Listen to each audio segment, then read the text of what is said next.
And good morning, it's your friendly neighborhood Tironan, and it is so good to be with you folks today. I have just come back from Veterans Day and the Veterans Day weekend, and I spent it with a good friend of mine, uh, John Lightower,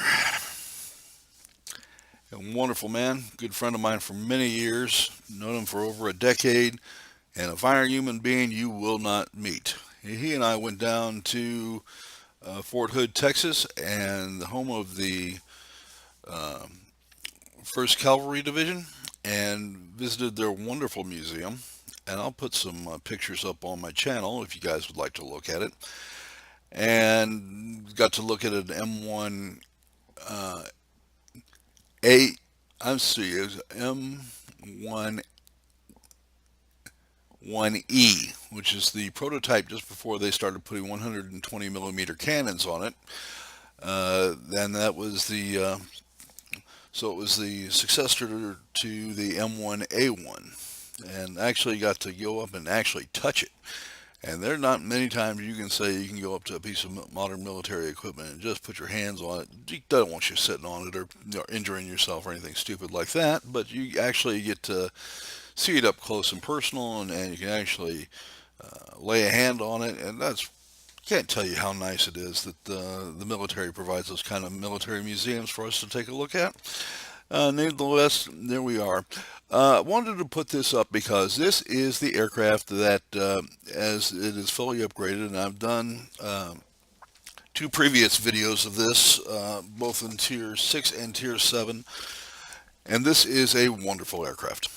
Okay, it's got decent speed. Not the fastest out there. You want the fastest, then you want in the fighter lines that I've played with so far. That's going to be the BF-109 Gustav or the P-51D.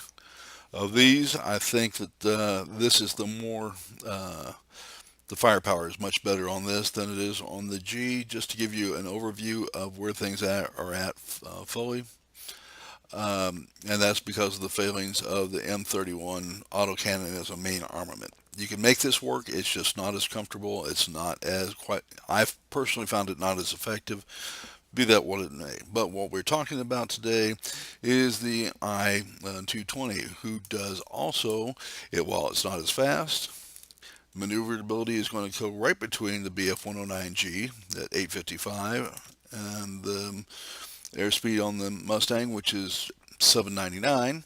So it's a nice complement between them, and that makes it a wonderful aircraft to play with. It makes it fun.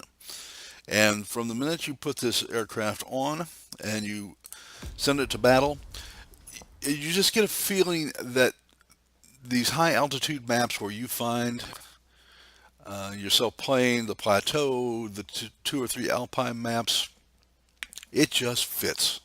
It has fit from unupgraded, and as you upgrade the aircraft down up and down the line, it just gets better. It's a wonderful aircraft. I've had a great time with it. Where the BF-109G was so rough to bring up, this one has been smooth. I've had victories in it from the first game to the last game. Uh, Sometimes just very specific combinations go together well, and this is one of them. Okay, so this is the Alpine Gambit, the collision map, of course. We'll get started in here. So what makes this aircraft work? Well, one is a combination of the 20 millimeter guns. From the moment that you come out, there are four of them on here, and this works very well at this level, the Tier 7 map. Good effective firepower, good reach, quickly takes down your opponent, and fires rapidly enough to give you good feedback as when you're on target as opposed to when you're not. And you know, I'll take that from where it is, but it is what I enjoyed so much about this aircraft. All right, we're going to move up onto the airbase here and try to get some speed. And one of the things you'll notice very quickly is how happy this thing is at altitude. It just wants to climb. It wants to be up here.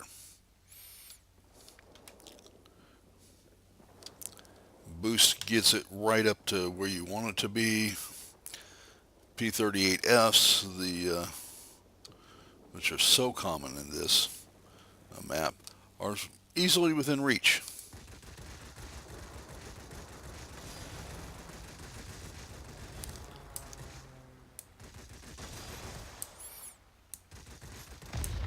Now, the guns do overheat, as you just saw, and it's just a matter of being a little lighter on your trigger than you would like to be.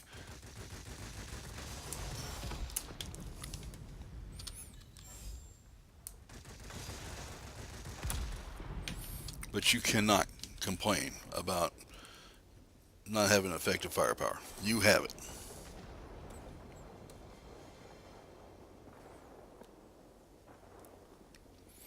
All right. And good maneuverability. Right.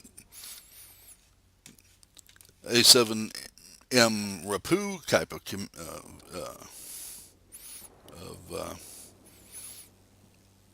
horizontal maneuverability. But what you do get is what you need. If you get in a turning fight with a turning fighter, the only person you got to blame for being shot down is yourself.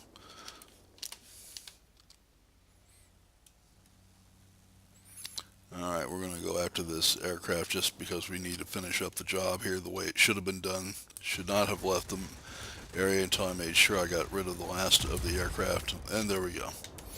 Okay, we've taken care of that.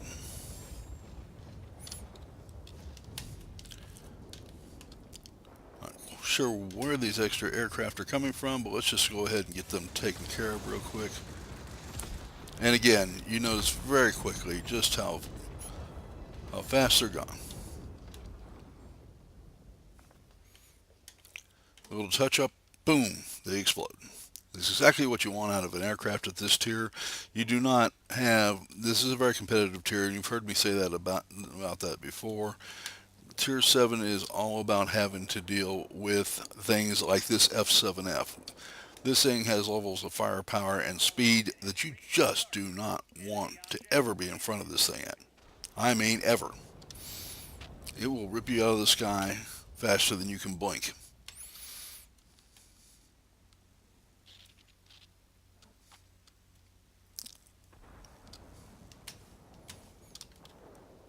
Alright. We have an aircraft around here somewhere. There he is. This is the 265 Delta Wing thing. I kind of doubt this thing ever made it in combat because I've never seen a picture of it in combat or ever heard of it being deployed as a ground attack aircraft. Not that they couldn't have used it, because they could have, but if it ever made it beyond the prototype stage, I doubt it. Thing to know about it, again, like most ground attack fighters, boy does it, especially ground attack fighters at this tier, is boy does it have frontal and firepower, and its rear end stinger is something to be well aware of. You want to get in, make a beam attack on it, take good position on it, and take it down very quickly. If you do, for any reason, end up on its tail side, take it down very quickly. Do not linger around. Do not wait trying to get into the perfect position. Take it down very, very quickly and move on.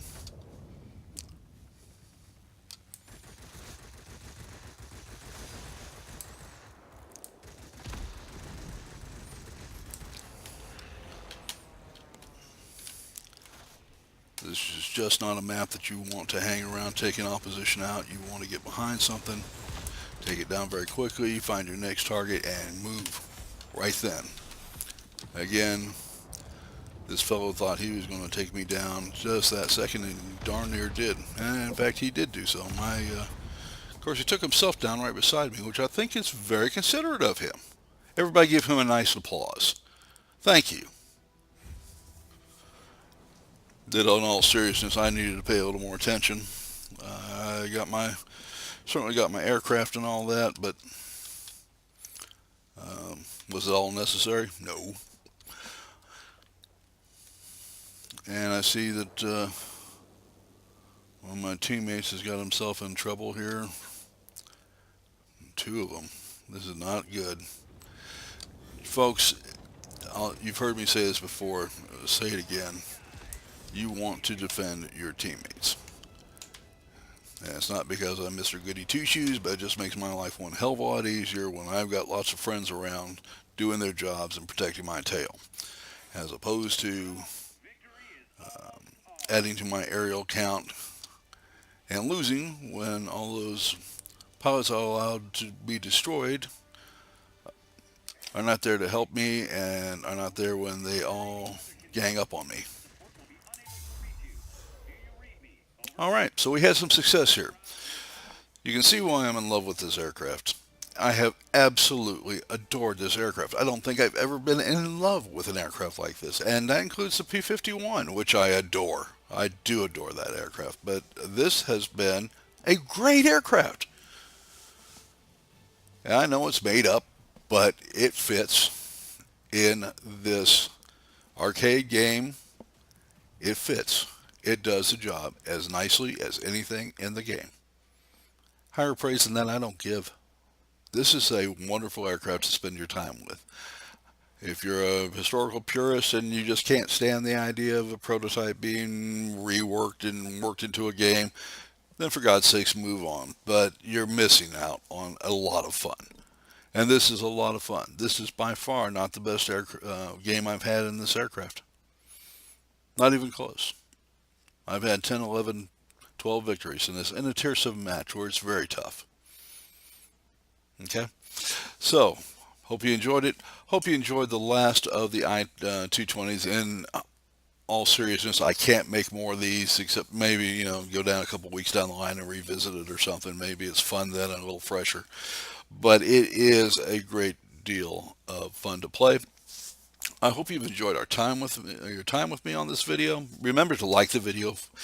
And please, for the love of God himself, would you, well, I shouldn't say that, that's almost, do me a favor. If I need subscribers. I desperately need subscribers. This has been a labor of love, don't get me wrong for a second, but I'm a new content provider and I need all the help I can get with subscribers. So thank you very much for doing so. You all have a great day, and we'll talk to you later.